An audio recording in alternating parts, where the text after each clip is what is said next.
Hello friends, അപ്പോൾ ഇന്ന് വീണ്ടും ഞാൻ ഒരു പുതിയ വീഡിയോ ആയിട്ട് വന്നിട്ടുണ്ട്. വേറെ ഒന്നുമല്ല, ഗയാന സ്കൂളിൽ വിട്ടതിന് ശേഷമുള്ള എൻ്റെ ചില കാര്യങ്ങൾ, വീട്ടുജോലികൾ എന്ന് വേണമെങ്കിൽ പറയാം. നോൺ പെയ്ഡ് ജോബാണല്ലേ വീട്ടുജോലി എന്ന് പറയുന്നത്. നമ്മുടെ സ്വന്തം വീട്ടിലല്ലേ ചെയ്യുന്നത്, നമുക്ക് കാശൊന്നും കിട്ടത്തില്ല. പക്ഷെ ചെയ്യാതിരിക്കാൻ നിവർത്തിയുണ്ടോ? നമ്മൾ ചെയ്യും, നമ്മളെ വീടല്ലേ, നമുക്ക് ചെയ്തല്ലേ പറ്റൂ. അപ്പോൾ ഞാൻ കരുതി കുറച്ച് എൻ്റെ പിന്നീടുള്ള കാര്യങ്ങൾ എന്തൊക്കെയാണ് എന്ന് നിങ്ങളെ അറിയിക്കുക എന്ന് കരുതി അതിന് വേണ്ടിയിട്ട് എടുക്കുന്ന വീഡിയോ ആണ്. അപ്പോൾ ഗയു ഇപ്പോൾ സ്കൂളിൽ പോയത് 8 മണിയൊക്കെ ആയപ്പോഴത്തേക്ക് ബസ് വന്ന് പോയി. അപ്പോൾ അതിനുശേഷം പിന്നെയുള്ള എൻ്റെ ജോലികളെന്ന് പറഞ്ഞാൽ പുറത്തുള്ള ജോലികളാണ്. അപ്പോൾ ഇപ്പോൾ മഴയൊക്കെ ആയിട്ട് എല്ലായിടത്തും പുല്ല് കിളിർത്ത് കിടക്കുക. വീട്ടിൽ 4 ചുറ്റും ഇങ്ങനെ പറയണ്ട, അത് മഴ പെയ്താൽ മതി, അപ്പോഴേ അവിടെ പുല്ല് കിളിർക്കും. അപ്പോൾ നമ്മൾ പ്രത്യേകിച്ച് തറയോടും അങ്ങനെയൊന്നും ഇട്ടിട്ടില്ലല്ലോ. അപ്പോൾ പെട്ടെന്ന് തന്നെ എല്ലാ സൈഡിലും പുല്ല് കിളിർത്തിട്ടുണ്ട്. ആദ്യം തന്നെ മുറ്റം അടിക്കാനുള്ള പരിപാടിയിലാണ് ഞാൻ. അപ്പോൾ ഒരറ്റത്ത് നിന്ന് ഇങ്ങനെ തുടങ്ങുകയാണ്. തൂത്ത് തുടങ്ങിക്കഴിഞ്ഞാൽ നല്ല ഇതുണ്ട്, തൂക്കാനായിട്ട് ഒരുപാട് സ്ഥലമുണ്ട്. ജോബീനെ ഞാൻ വഴിയിൽ കെട്ടിയിരിക്കുകയാണ് കേട്ടോ. അപ്പോൾ അവൻ ഈ തൂക്കുമ്പോഴത്തേക്ക് ചൂലിങ്ങനെ നടന്ന് മൂവ് ചെയ്യണത് കാണുമ്പോൾ അവനൊരു കലിയുണ്ടാവും. അതെല്ലാ പട്ടിയൊക്കെ ഉണ്ടോയെന്ന് എനിക്കറിയത്തില്ല. ഇവന് അതൊരു പ്രത്യേക ഒരു പ്രശ്നമാണ്. അടുത്തോട്ട് ചെല്ലുമ്പോൾ ഈ ചൂലിലങ്ങ് കടിച്ചു പിടിക്കും. പിന്നെ അത് വിടത്തുമില്ല. പിന്നെ ആ ചൂല് കടിച്ച് അതിൻ്റെ ഈർക്കിലെല്ലാം ഒടിച്ചു കളയും. അത് കാരണം ഞാൻ അവനെ ആദ്യമേ അവിടെ നിന്ന് മാറ്റിയിട്ടുണ്ട്. ഇതിപ്പോൾ കണ്ടില്ലേ, കഴിഞ്ഞ ദിവസം ഓസ് എടുത്തതാണ്. ഈ ഓസിനൊരു കുഴപ്പമുണ്ട്, ആവശ്യം കഴിഞ്ഞ് കഴിഞ്ഞാൽ നമ്മൾ തിരിച്ച് പിന്നെ മടക്കി വയ്ക്കാൻ ഒത്തിരി ബുദ്ധിമുട്ടാണല്ലേ. അതെല്ലാവർക്കും ഉള്ള ശീലമാണെന്ന് എനിക്കറിയില്ല, പക്ഷേ എനിക്ക് അങ്ങനെയൊക്കെ ഉണ്ട് കേട്ടോ. പിന്നെ എന്തെങ്കിലും കാര്യം ചെയ്യുമ്പോഴായിരിക്കും ഇതിനെ ഒന്ന് മടക്കിയെടുത്ത് വയ്ക്കുന്നത്. പിന്നെ ഞാൻ കുറച്ച് സൈഡ് ഈ ആദ്യത്തെ അവിടെ തൂത്തിട്ട് പിന്നെ അങ്ങോട്ട് പോവുകയാണ്. അപ്പോൾ എല്ലായിടം കണ്ട വെള്ളം വീണിട്ട് അത്ര പെട്ടെന്നങ്ങാണ് പുല്ലങ്ങ് കിളിർത്തിരിക്കുന്നത്. എല്ലാം ഒരുമാതിരി പായലടിച്ച പോലെ ഉണ്ട് കേട്ടോ.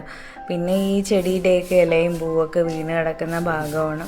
പിന്നെ അവിടെ എല്ലാം ഒന്ന് വൃത്തിയാക്കുമ്പോഴത്തേക്ക് നല്ല രസമാണ്. പിന്നെ കാണാനായിട്ട് ഒരു പ്രത്യേക എനർജി തന്നെ കിട്ടും തോന്നുന്നു. നിങ്ങൾക്ക് അങ്ങനെ ഫീൽ ചെയ്തിട്ടുണ്ടോ? എനിക്കങ്ങനെ ഫീൽ ചെയ്തിട്ടുണ്ട്. തൂത്ത് കഴിയുമ്പോഴത്തേക്കും ഇങ്ങനെ ഒരു പ്രത്യേക ഒരു സന്തോഷം, പിന്നെ ആ മുറ്റമൊക്കെ കാണുമ്പോൾ പ്രത്യേക ഒരു സന്തോഷവും ഒരു പോസിറ്റീവ് എനർജി കിട്ടാറുണ്ടല്ലേ. അതുകൊണ്ട് അപ്പോൾ പ്രത്യേകിച്ച് മഴയൊക്കെ കഴിയുന്ന സമയത്ത് നമുക്കിങ്ങനെ ചെയ്യുമ്പോഴത്തേക്ക് ആ ഒരു ഡിഫറൻസ് മനസ്സിലാവും. നമ്മൾ വിചാരിക്കും മഴയല്ലേ, അതങ്ങനെ കിടക്കട്ടെ, മഴയൊക്കെ മാറിയിട്ട് തൂക്കാമെന്ന്. പക്ഷേ ഈ മഴ ഒന്ന് കുറച്ച് പെയ്തിട്ട് നിൽക്കുമ്പോഴത്തന്നെ നമ്മൾ തൂത്ത് കഴിഞ്ഞാൽ നമ്മുടെ മുറ്റമൊക്കെ കാണാൻ നല്ല ഒരു വൃത്തിയും ഒരു പോസിറ്റീവ് എനർജിയൊക്കെ കിട്ടാറുണ്ട്. പിന്നെ കണ്ടില്ലേ, ഓസ് വീണ്ടും അവിടെ കിടക്കുകയാണ്. ഇനി ഞാൻ തൂക്കാൻ നേരത്തായിരിക്കും ഇതിനെ എടുത്ത് മാറ്റി വേറെ ഇടത്തേക്ക് സ്ഥാപിക്കുന്നത്. ഇത് മടക്കി ചുരുട്ടിയൊക്കെ വെക്കാറുണ്ട്, പിന്നെ വീണ്ടും നമ്മൾ വല്ല ആവശ്യത്തിന് എടുക്കും. പിന്നെ അത് കണക്ക് തിരിച്ചിടുക എന്ന് പറയുന്നത് അതൊത്തിരി ബുദ്ധിമുട്ടുള്ള കാര്യമാണല്ലേ. പിന്നെ ഈ തെങ്ങിൻ്റെ ചുവട്ടിലുള്ള ഇത് പടർന്നു പിടിക്കുന്ന ചെടിയാണ് കേട്ടോ. പിന്നെ ഞാൻ വിചാരിച്ചു അതെല്ലാം കൂടെ കാട് കയറിക്കഴിഞ്ഞാൽ അതിനിടയ്ക്ക് വല്ലതും വന്ന് കയറി കിടന്നാലോ എന്നൊക്കെ പേടിച്ചിട്ട് അതിനെല്ലാം പുഴുതെടുത്തുകൊണ്ട് വേണം. അത് പുഴ നല്ല സിമ്പിളായിരുന്നു കേട്ടോ. അത് ഈ ഹാങ്ങിങ് പോട്ട്സിലൊക്കെ ഇട്ട് വെച്ചാൽ നല്ല രസമാണ് തൂങ്ങി ഇങ്ങനെ കിടക്കുന്ന കാണാൻ. അങ്ങനത്തെ ഒരു ചെടിയായിരുന്നു. പിന്നെ ഞാൻ കരുതി വേറെ കുറച്ചൊക്കെ ഉണ്ട്, വേറെ ഇതിലൊക്കെ ഉണ്ട്. അപ്പോൾ ഞാൻ കരുതി അതൊന്ന് പിഴുത് കളയാമെന്ന് വിചാരിച്ചു. പിന്നെ ഈ സൈഡാണ് പ്രധാനമായിട്ടും പുല്ല് കിളിർത്ത് കിടക്കുന്നത്. ഈ വശത്തോട്ട് ഞാൻ എങ്ങനെ അധികം വരാറില്ലായിരുന്നു. പ്രത്യേകിച്ച് നിങ്ങൾക്കറിയാലോ, മഴയൊക്കെ അല്ലേ, അല്ലെങ്കിൽ നമ്മൾ ഇങ്ങനെ ഇട്ടേക്കുമോ? നിങ്ങൾ വിചാരിക്കുന്നത് എന്താ പുല്ല് കിളിർത്തെന്ന് പറഞ്ഞിട്ട് പായൽ ഒടിച്ച് കിടക്കുകയാണല്ലോ എന്ന്. ശരിക്കും പറഞ്ഞാൽ മഴ കാരണം നമുക്ക് ഇറങ്ങി ഒരു പണിയൊന്നും അങ്ങനെ ചെയ്യാനൊന്നും പറ്റാറില്ല അല്ലേ. നമ്മൾ ഇറങ്ങി ചെയ്യാൻ നിൽക്കും, അപ്പോഴത്തേക്കും മഴ വരും. അല്ലെങ്കിൽ നമുക്ക് എവിടെയെങ്കിലുമൊക്കെ പോകാനും കാര്യങ്ങളൊക്കെ കാണത്തില്ലേ. അത് കാരണം ഇത് പെൻഡിങ്ങിൽ ഇട്ടേക്കായിരുന്നു. അങ്ങനെയാണ് ഈ മൺവെട്ടിയും കൊണ്ട് ഇറങ്ങിയിട്ടുള്ളത്.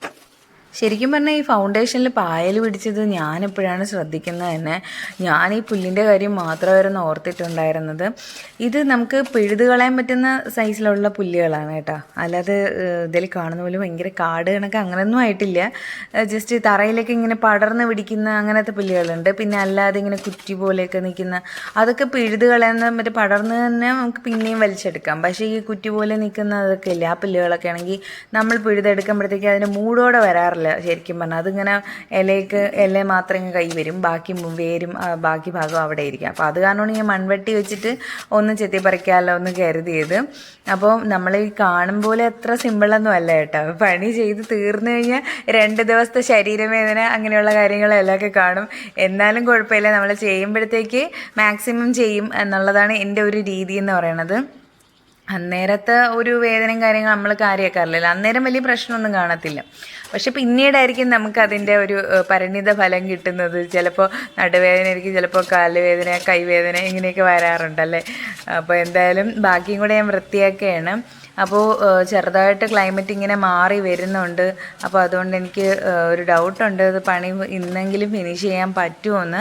അപ്പോൾ എന്തായാലും ഞാൻ നോക്കുന്നുണ്ട്. ഇപ്പോൾ തന്നെ കണ്ടില്ലേ, ഒരു മങ്ങിയ കണക്ക് ആകാശമായിട്ടുണ്ട്, ലൈറ്റെല്ലാം മാറിയിട്ടുണ്ട്. അപ്പോൾ ഞാനിപ്പം സൺഷെയ്ഡിൽ ചേർന്ന് നിന്നിട്ടുള്ളത് അതാണ് ചെയ്യുന്നത്. കാരണം മഴ പെയ്താൽ മക്കളെ പിന്നെ നമ്മുടെ പണി നിർത്തി പോകേണ്ടി വരും എന്നുള്ള കണ്ടീഷനാണ്. അപ്പോൾ അതിന് മുമ്പ് ഫിനിഷ് ആക്കണം എന്നുള്ളൊരു മൈൻഡ് വെച്ചിട്ട് ഞാൻ മാക്സിമം സ്പീഡിൽ ചെയ്യാണ് കേട്ടോ. അപ്പോൾ മഴ തുടങ്ങി, മഴ മഴ മഴ എന്നെ പണി ചെയ്യാൻ സമ്മതിക്കത്തില്ല. മഴ സ്റ്റോപ്പ് ചെയ്യേണ്ടി വരും എന്തോ. ഞാൻ സൺഷെയ്ഡ് എന്നിട്ട് ഈ സൈഡിലുള്ള ബില്ലെല്ലാം ചുറ്റിക്കിടക്കും.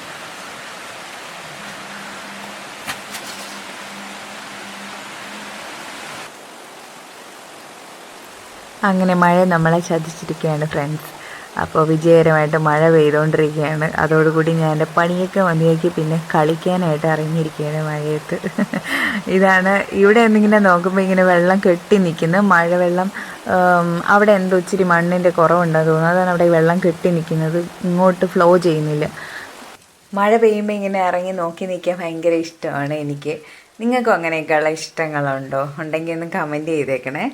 പിന്നെ ഞാൻ കുറേ നേരം ഇങ്ങനെ മഴയൊക്കെ നോക്കി ആസ്വദിച്ച് നിന്നു. അപ്പോഴത്തേക്ക് അതിനിടയ്ക്ക് അമ്മ വന്നായിരുന്നു. പിന്നെ കുറച്ച് നേരം അമ്മയുടെ വർത്തമാനമൊക്കെ പറഞ്ഞുകൊണ്ടിരുന്നിട്ട് പിന്നെ എനിക്കൊരു ടെസ്റ്റ് അടുത്ത ദിവസം ഉണ്ടായിരുന്നു. അപ്പം ഞാൻ കരുതി അതിന് വേണ്ടി എന്തെങ്കിലും ഒന്ന് നോക്കണമല്ലോ.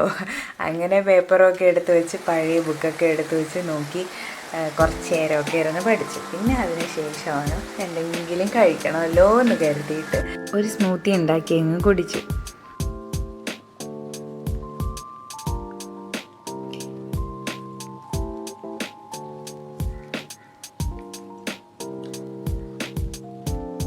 അപ്പോൾ ഇന്നത്തെ വിശേഷങ്ങളൊക്കെ ഇത്രയേ ഉള്ളൂ. അപ്പോൾ നിങ്ങൾ ആദ്യമായിട്ടാണ് എൻ്റെ ചാനൽ കാണുന്നതെങ്കിൽ സബ്സ്ക്രൈബ് ചെയ്യണം. എൻ്റെ ഇഷ്ടമാണോ കൂട്ടുകൂടാനെന്ന ചാനൽ കൂട്ടുകൂടിയിട്ട് ഇനിയുള്ള വീഡിയോസൊക്കെ മറക്കാതെ കാണണം. അപ്പോൾ എല്ലാവർക്കും പുതിയൊരു വീഡിയോ ആയിട്ട് കാണുന്നത് വരേക്കും ബൈ ബൈ.